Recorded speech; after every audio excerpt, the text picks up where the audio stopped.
I'd like to tell you a little bit about how The Birthday Duck was written, how it came to be written. Because in a strange way, strange way, it's based on truth, which I change a bit. So the first thing to say is this. There is a place called Nethercott.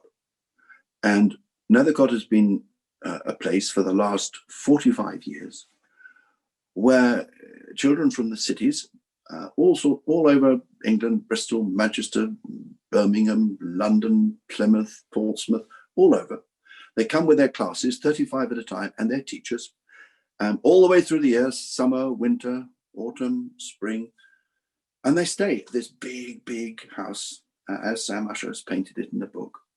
And they stay there, and they stay for a whole week, and they do all the things that I told you Sam did in the book. They work on the farm, they work with the farmers, they work in the vegetable garden, they do all these things.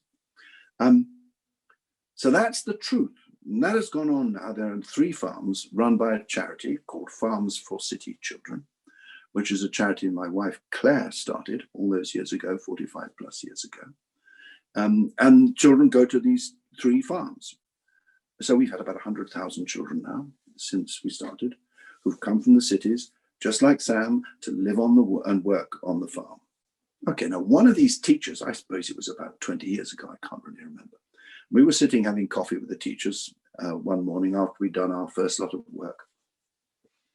And the teachers were sort of passing stories around about things that had happened when you take children away on trips and how funny they can be.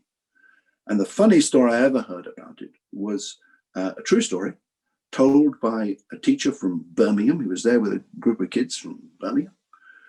And he said, I got a really good story. I was taking my class of year 4s, 3s and 4s, I think it was, on a coach trip to a place called Dudley Zoo outside Birmingham. We used to go every year at Dudley Zoo. And we were just getting on the coach, and this mum comes up to me and said, look, could you just, I want to tell you this quietly. You see him as my boy who's getting on the coach, and let's call him Billy. He wasn't, but let's call him Billy. Billy does have a bit of a problem sometimes. I've taken him sometimes into shops, and he takes things off the shelf and puts them in his pockets. I've told him, but he does do it from time to time. He's getting better now, he's a bit older, but he does do it. So I'm just warning you, when you get to the zoo, will you keep an eye on him, a special eye on him? And the teacher passed the word around, and they all kept a special eye on Billy.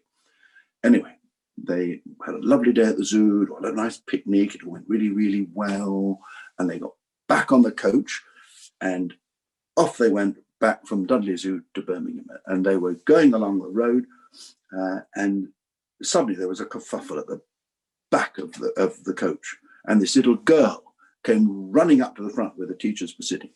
Why do the teachers always sit at the front? But they did, sitting up front. And she said, Miss, Billy's got a penguin in his duffel. And apparently, as they came past the children's zoo, this little boy had decided that he liked one of the penguins and picked it up and put it in his duffel. And they had to turn the coach round and go all the way back to the zoo and hand back the penguin. Well, I thought that was a wonderful, wonderful story.